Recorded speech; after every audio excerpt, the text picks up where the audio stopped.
అదిరెన్ సంచ మహేశ్వరంకి అతి సమీపంలో HMDA approved villa ప్లాట్లు, ఈఎంఐ మరియు బ్యాంక్ లోన్ సౌకర్యం అందుబాటులో. సో అయితే మీకు అప్పుడు శివ చేసినప్పుడు ఈ సినిమాకు డిస్ట్రిబ్యూషన్ పరంగా రాంగోపాలపురం ఫస్ట్ మూవీ అటువంటి పరిస్థితుల్లో కూడా మీకు పెద్దగా ఇబ్బంది రాలేదు. ఇబ్బంది we covered the film. Problem never they was a problem. Annapurna స్టూడియోస్కి never had a problem of మీకుండే ఆ సమస్య యొక్క రెస్పెక్ట్ తో వెళ్ళిపోయింది. నాగేశ్వరరావు గారు ఎప్పుడు ఉండేది. శివ సినిమా లో మీకున్న ఛాలెంజెస్ ఏమైనా ఉన్నాయా ప్రెజెంట్? ఫోర్ ఫ్రంట్ లో నేను లేను. That is a deliberate decision. నాకు చాలే అనుకున్నాను. బోర్డ్ లెవెల్లో మేము ఇంకా content creation is what we should do. ఎవరికైనా యూనివర్సల్ స్టూడియో కానీ ఇంకోటి కానీ యాష్ రాజ్ ఫిలిమ్స్ కానీ వీళ్ళందరికీ they have left a legacy. మనం కూడా అట్లాగే కంటెంట్ క్రియేట్ చేయాలి అని చెప్పి దానికి ఒక సపరేట్ వర్టికల్ డివిజన్ ఇదివరకు ఇనార్గానిక్గా జరిగేది. ఎప్పుడో ఎవరో ఏదో కట్ చెప్పేవారు, అది నచ్చితే అది తీసేవారు. ఇప్పుడు ఒక డివిజన్ పెట్టి సంవత్సరానికి 3-4 సినిమాలు తెలుగు పాన్ ఇండియా మేబీ 4-5 సంవత్సరాల్లో international. This is what at the board level we have taken a decision and I have taken the steps. మేము ఎప్పటి నుంచో అనుకుంటున్నాం, బట్ ఈ ఇయర్ ఇంప్లిమెంట్ చేస్తాం. మీకు నెక్స్ట్ ఇయర్ లోపల ఒక 3-4 సినిమాలు వచ్చేస్తాయి. కంటెంట్ అంటే సినిమాలు అంటే content OTT platforms, theatrical release, ఇంకేముంటుందండి content. You can make episodes. అవును సార్. తర్వాత మీరు చాలా ప్రోగ్రామ్లు కూడా మన దగ్గర షూట్ అవుతున్నాయి కదా. అది ఒక పక్క మీకు ఎడిషనల్ ఇన్కమ్ అన్నపూర్ణ స్టూడియోకి. అన్నపూర్ణ స్టూడియోస్కి ఇన్కమ్ అంటే దాని రియల్ ఎస్టేట్ వాల్యూ అవన్నీ చూసుకుంటే ఇట్స్ నాట్. ఎందుకు స్టూడియోలు లేవండి? అవునవును, లేకపోతే ఉండాలిగా. అవునవునవును, నిలబడాలి కదా, నిలబెట్టాలి. ఇన్ని ఛాలెంజెస్. అందుకునే కంటెంట్ క్రియేట్ చేస్తే దానికి ఒక వాల్యూ వస్తుంది. మరి అన్నపూర్ణ 50 ఏళ్ల ప్రస్థానంలో ఒక ప్రొడ్యూసర్గా, ఒక అక్కినేని వారి అబ్బాయిగా, ఒక తెలుగువాడిగా, ప్రేక్షకుడిగా, సినిమా ప్రేమికుడిగా మీ దృష్టిలో మంచి సినిమాలు ఏంటి సార్ ఆ ప్రొడక్షన్లో వచ్చిన మీ వరకు, మీ ఇండివిజువల్ జడ్జిమెంట్? మా సినిమాల్లో నాకు నచ్చేయి నిన్నే పెళ్ళాడుతా ఒకటి, శివ ఒకటి. దీస్ ఆర్ గుడ్ ఫిల్మ్స్ అండి.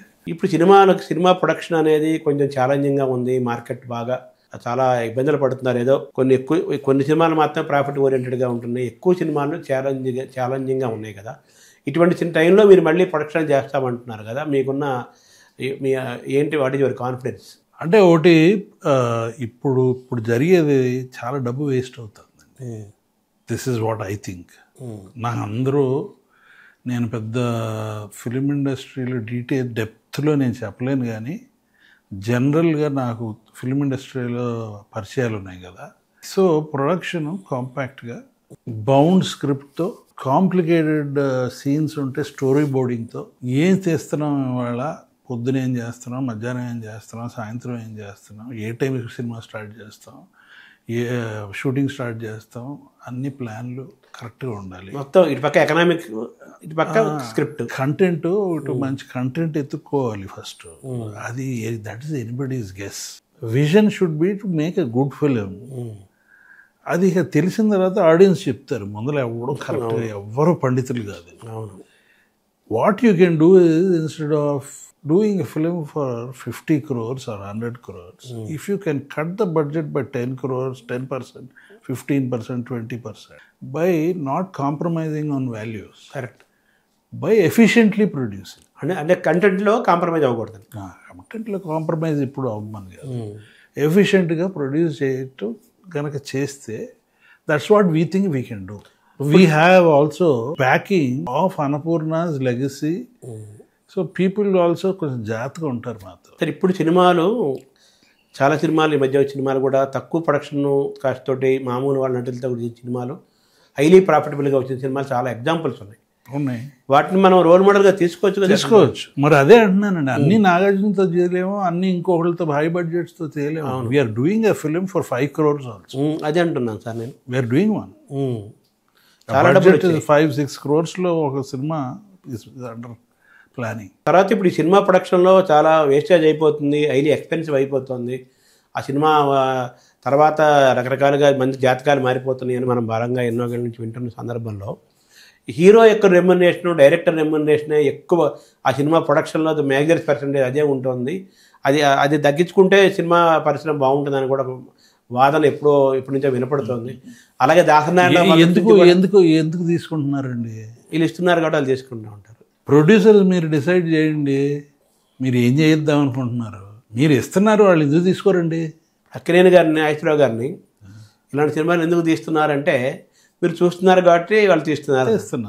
మీరు తీస్తున్నారు కాబట్టి మేము చూస్తున్నామన్నారు వీళ్ళు. మేము తీసాం కాబట్టి, వేరే రకంగా తీసాం కాబట్టి, వాళ్ళు శివ గురించి మాట్లాడుతున్నాం కదా. అవును, వేరే రకంగా తీసాము, వేరే స్టాండర్డ్స్లో తీసాం కాబట్టి చూశారు. వాళ్ళు అడగలేదు ఆ సినిమా అట్లా చేయమని. అవును, ఇది ఫార్ములేక్ సినిమా చేయమని లేదు. అవును, but it was a different film. So that is what some responsibility lies with us also. ఇప్పుడు సీతారామయ్య గారు మనవరాలు తీశారు. అవును, మరి ఆదరించారు కదా సినిమాని. ఆయనేమో విగ్ తీయన్నారు, నేనే విగ్ తీపిచ్చా. మీరే కదా అది? నేనే విగ్ తీపిచ్చాను.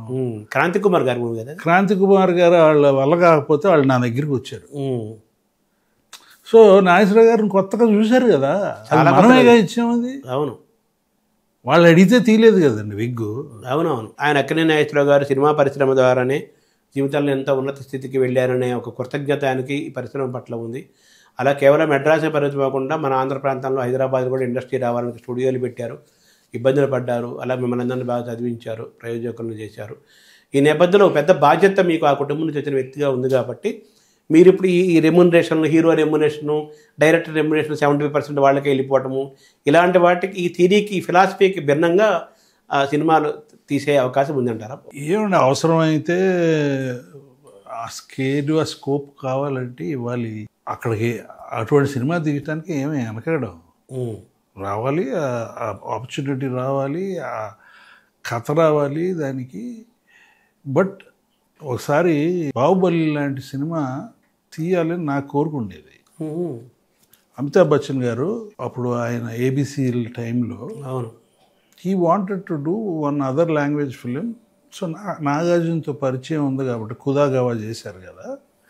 అప్పుడు ఆయన అడిగారు నన్ను, నాగార్జున అడిగారు, నాగార్జున నన్ను అడిగారు, చేద్దామా అమితాబ్ బచ్చన్ గారితో సినిమా, he wants to do a cameo role. So నేను ఫోక్లోర్ సినిమా చేద్దాం, జానపదాలు అని ఒక స్టోరీ ఎత్తుకు తయారు చేసి ఆయన దగ్గరికి వెళ్ళా. మరి మేము ఐడియా వచ్చింది, పాతకాలం పీరియడ్ జానపదం ఫిలిము, ఒక father son story, similar to Baahubali. It will be similar to Baahubali, not exactly like that, almost. మీకు ఈ సినిమా ఎట తీయాలి అంటే అట తీద్దాం అనుకున్నామండి అంట. So do it in, because Amit ji ఉన్నారు కాబట్టి హిందీలో కూడా డబ్ చేయొచ్చు అని మణిరత్నం గారి డైరెక్షన్లో చేద్దాం అనుకున్నాను. చాలా ఏళ్ళు కదా, చాలా ఏళ్ళు అయిపోయింది. మరి we were ready to mount it on that scale. అది కుదరలేదు. I can't tell you the reasons, but కుదరలేదు. అగ్రెసివ్ కంటెంట్ క్రియేషన్లో భాగంగా అన్నపూర్ణ తరఫున హీరోస్ ఎవరైనా కావచ్చు కానీ ఆర్టిస్టులు, మరి అది వై కాంట్ యూ, అది రావాలి. October 5th కదా యాక్చువల్గా మన శివ సినిమా రిలీజ్ అయింది, 1989. November 14th ఎందుకు పెట్టుకున్నారు సార్ డేటు? ఏదో క్లాష్ వచ్చి పెట్టారు. It's not for any other. రెండోది మరి థియేటర్లు కూడా it depends upon how many theatres you can get and all that. Calculations ఉన్నాయి, distribution calculations which I do not know about. Suman టీవీలో మీ పర్సనల్ అండ్ బిజినెస్ ప్రమోషన్స్ కోసం కింది నెంబర్కి కాంటాక్ట్ చేయండి.